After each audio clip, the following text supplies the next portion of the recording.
G'day folks, how you going?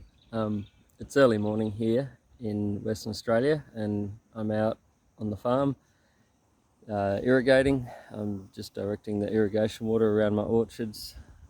You probably can't see very much. There's a little part of my orchard and I've got fruit trees all around me, just planted as ornamentals. There's persimmons here behind me, all sorts of cool stuff. And yeah, just wanted to drop a line and sort of just say hi to the people who are supporting me on Patreon. I know I haven't been very active lately. It is midsummer here and it's not very nice weather for sword making. It's about 33 degrees all day, which is somewhere in the 90s in Fahrenheit. Sorry, all week. All week we got sort of 33-degree heats.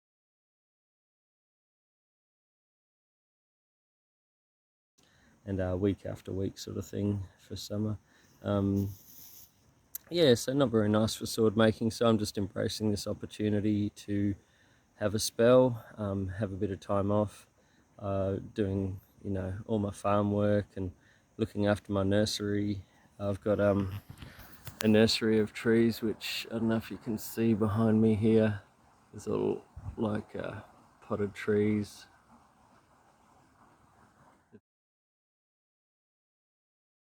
Just a little home nursery, which I do as a sideline hobby business as well, which is good in summer. At the moment, I'm enjoying playing in the garden and yeah, selling a few trees, which is good for a bit of pocket money.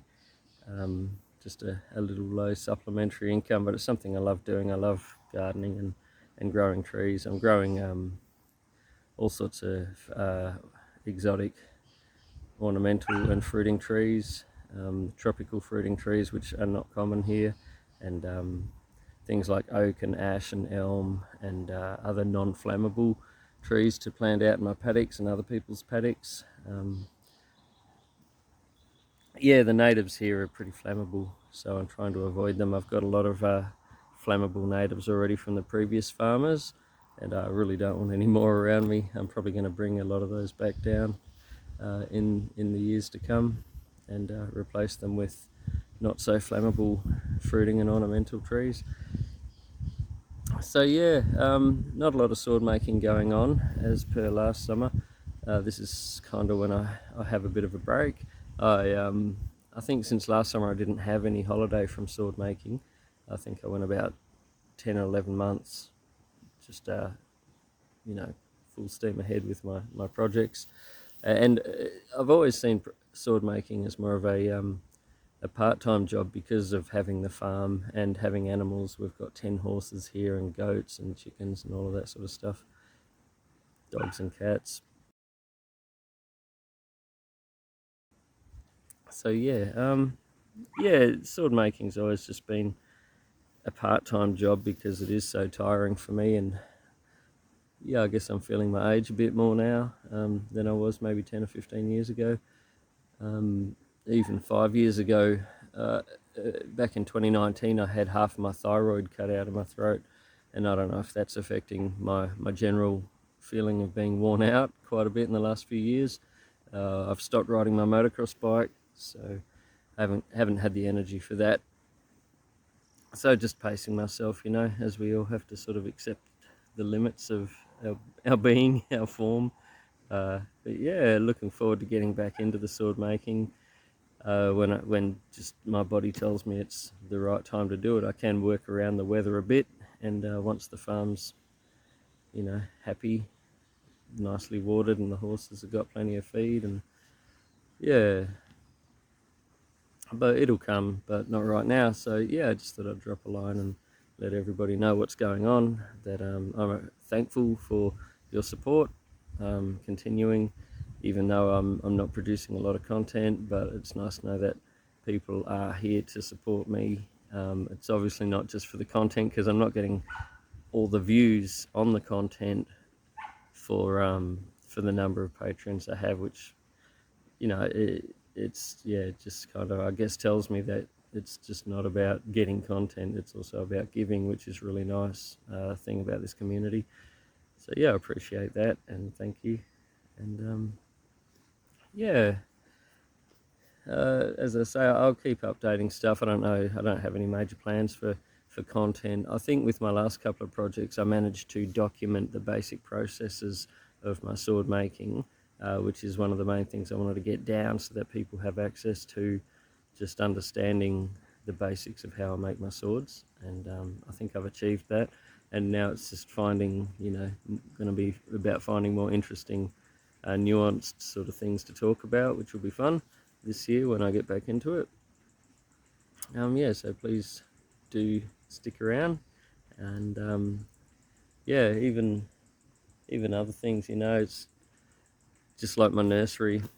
Um, Having that sideline sort of second hobby income stream. I mean, sword making started as a hobby and it turned into an income stream, and it's nice that growing trees, which is something I just love, because it's giving back to the earth, can be another sideline income stream for me, and giving back to the sword making community can be a little sideline hobby income stream for me as well. So yeah, it's nice to have a few pokers in the fire, and to explore my various passions and see how I can support the community and share that with other people, and it can support me back.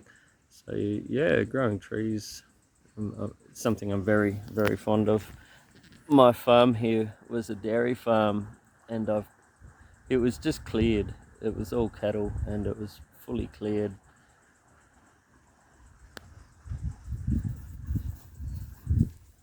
And I've planted hundreds of trees here, trying to turn it into a little bit more of an ecosystem, heal the land a bit, because it was stripped out. It was previously quite thickly vegetated, more swampy land, and they've levelled it for irrigation for cattle pasture.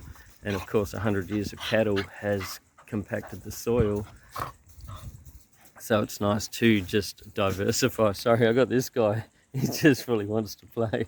It's nice to diversify the vegetation instead of just being a monopasture crop. And as I say, it's fun also giving homes to a lot of trees from around the world, and creating a little arboretum, which is just growing beautifully now. I've been here for 11 years, and my trees are starting to look like trees at last. And I'm growing things like elm, like English elm, it's been pretty much wiped out back in the UK by the Dutch elm disease. And I'm also growing a lot of American ash, which have been pretty much getting wiped out in the US at the moment. Yeah, he's fully razzing up. Yeah, the ashes in America are getting wiped out by the emerald ash borer, so I'm able to give homes to those, and it's nice to sort of continue species here in a sanctuary in sort of one of the more remote places of population in the world, where they can thrive, hopefully, and yeah, hopefully be a bit less flammable than our local plantations, which are pretty scary. The fire's a real threat. I'm lucky here, I'm on this little green oasis, but I don't know if you can see in the background the dry paddocks. Probably not. I'll put a couple of photos up.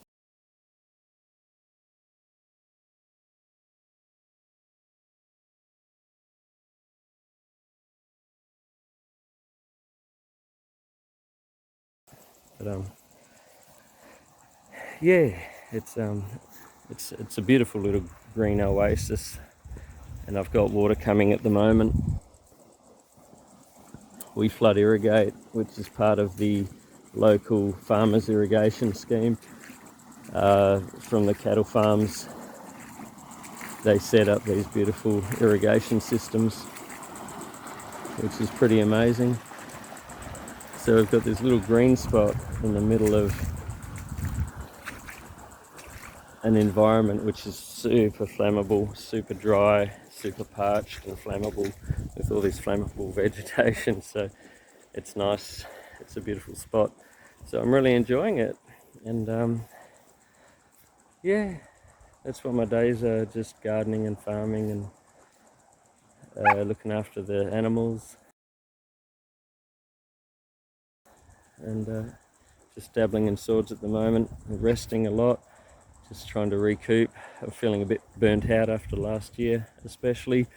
It wasn't just physically draining, it was also very emotionally draining with what we all know about happened. So yeah, just taking it easy on myself and looking forward to making some awesome swords before very long. So yeah, thank you once again, and I will keep you posted. Cheers.